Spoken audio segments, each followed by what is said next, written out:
What's up with my APA family? It's your boy L APA. You already know what it is, man. Coming through with another video, some content for the family. You know what I'm saying? The youngsters. You already know what it is, man. And as you can tell by the good caption, the uña, the thumbnail, man. I want to say the time I almost got killed, but it goes beyond that. So let me elaborate. So let me take you back to my neighborhood, man. For those of you, man, I've been getting a lot of comments. A few amount of comments and dudes that recognize me from back in the day when they were youngsters. When I was running around on the run, for the U.S. Marshals, for the shootings that I was on the run for, all that shit, right? And it reminded me of a story I had already told, and the dangers of how the neighborhood used to be, you know, whether it be LA, down south, anywhere down south, Orange County, Santana, anywhere, you know, Fresno, up north, Sacra, you know what I'm saying, anywhere in the Salinas Valley, Salinas area, I mean. So, yeah, man, look, there's one night, man, I was chilling with Lynn Dillon right there on 15th and Spurgeon. I was chilling. For those of you guys that know what I'm talking about, I was right there by that apartments that have that window. Across the street on the left side is the two stairways, one up and one up on the right side. And then you got the courtyard apartments directly in front, and on the side directly in front, and then across the way was apartments that we really didn't kick it at. So yeah, man, I was sitting right there. This one connects to an alley. It connects to an alley that connects to another alley. It goes three different ways. One of them goes out there towards Bush Street and 14th Street. The other one is on 15th, and the other one's on Spurgeon. Three different connections, right? And I was just sitting right there, man, on the run. I was maybe about, I want to say 6 months, 5 months into on the run. You know, for those of you that don't know, man, I was sleeping in cars, motel to motel. Whoever would let me stay in their house. By this point, nobody would let me stay in their house because, I mean, shit, the federal government was kicking down doors looking for me. You know what I'm saying? And there was informants in the neighborhood, man. There was people actually, because these dudes were walking around the neighborhood, from the gang units to the regular cops to the U.S. Marshals, that were walking down the neighborhood and pretty much asking the raza, the gente, have you seen this dude in this picture? Which was me, right? And it didn't intensify until my brother got out, right? But before this, they were like, hey, who's this dude, man? Have you seen him? This and that. So people were saying that, yeah, we just seen him. So they were deep in the neighborhood. They were rolling around in Ford Mustangs, F-150s, regular unmarked cars. That's how the U.S. Marshals get down. And for those of you that have heard my stories, you know that I've said this. Oh, shit. I'm sorry, guys. It's fucking cold. Just to give you an idea of how cold it is, look at this snow right here. Look at that snow. It's cold as hell. And every time the breeze hits me, ooh, my hand is cold as hell. So look, my bad. I digress. Sorry, guys. So, like I said, needless to say again, motherfuckers were looking for me. And I used to see him rolling around the neighborhood. I was up on the stairs, man, sitting on the stairs. Because, you know, when you're on the run, man, you got nowhere to go during the day. Everybody's working or whatnot. The night times where things crack, right? The nighttime is where things crack. And while I was waiting for everybody to for the nighttime to fall, during the day, I didn't have shit to do. But just exist, right? And so like I said, man, now that's when I would see all the same cars, the same F-150, same Mustangs, same fucking Chevy Malibus, up and down the neighborhood, down French Street, down Washington, down fucking Spurgeon, down Bush Street, down fucking 17th Street, all the same streets, right?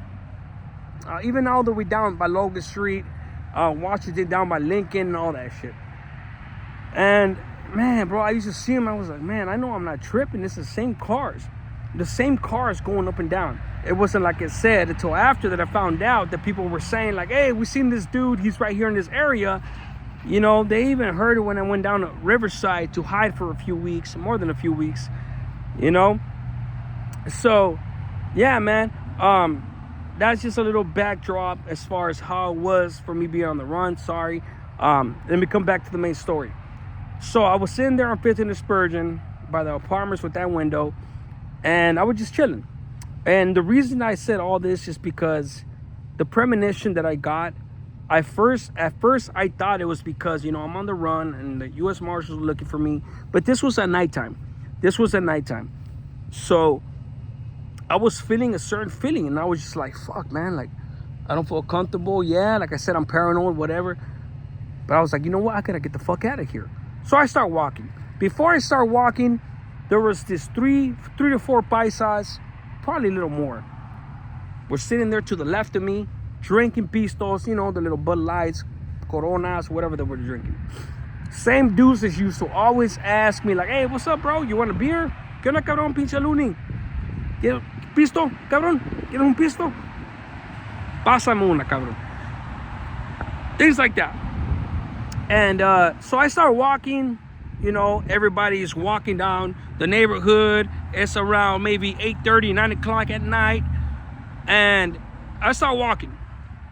I go down the street, down to French Street, from French Street down to Washington, from Washington down to Spurgeon. I make a whole circle, right? By the time this maybe took about 10 to 15 minutes, you know, because I stopped to talk to people, like I said, other paisas on the other side of the neighborhood, good ass people. And by the time I got back to the spot that I was at, there was already a fire truck, an ambulance, and all that good stuff. Or bad stuff in this case. Come to find out, man, there was a dude, well, when I found out right then, they killed somebody. They killed one of the paisas. They were right there to the left of me. He had green eyes, bald. He looked like a straight homeboy.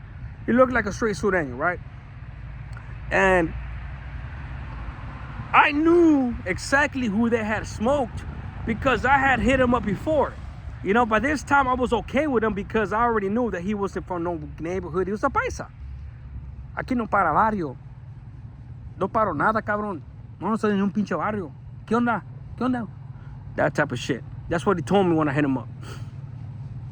And, you know, I won't say what the fuck happened then and there, but it was nothing nice. We ended up fighting. But anywho, my point is this.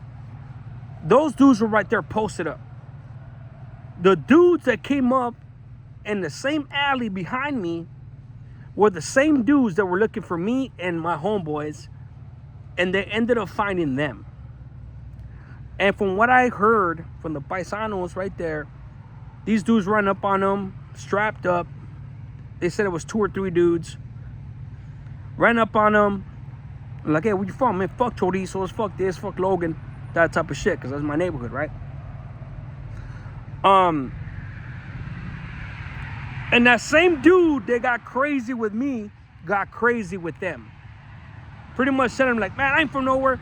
The dude's probably tired of being hit up, especially because he knows that he's not from a neighborhood. I'm not from this barrio. You know what I'm saying? Like, he's probably tired of it. But this is the lesson to the story. It got him killed. It got him killed. And, yeah. The dudes weren't playing no games.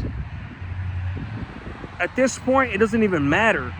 I'm a firm believer that they believed at the time that he wasn't from Logan. At this point, you got stupid with them, and you got stupid with them, crazy with them. They're strapped up. They're came looking for blood. They're gonna kill you. They're gonna kill you. And that's what they did. They killed him. But that's my point. That night, it could have easily been me. Because when they told me where they were coming from, I was like, damn. I was literally standing in that same fucking little pavement 10 feet away from when they walked up. They would have walked up behind me. And who knows what would have happened. You know what I'm saying? So yeah, man, I wanted to say this. I wanted to retell this story because one of my homeboys, not one of my homeboys, but one of the people that recognized me from back then, when they were youngsters in the streets, it just made me think about this story. When I used to see all the youngsters running around the streets, and it reminded me of me being on the streets, on the run, and things like that, and how many close calls I had. And there's more than this close call. And he's one of the few dudes that know, these youngsters know what the fuck I went through. You know what I'm saying? They knew what the fuck I was going through that neighborhood, man. And that's just what it is. That being said, man, hit the like, hit the subscribe. Man, I'm going to keep dropping videos. The interviews are coming, guys. Just give me some time. Love you guys. One life saved is one life blessed. A smart man learns from his mistakes, but a wise man learns from other people's mistakes. APA, I'm out. You guys be good.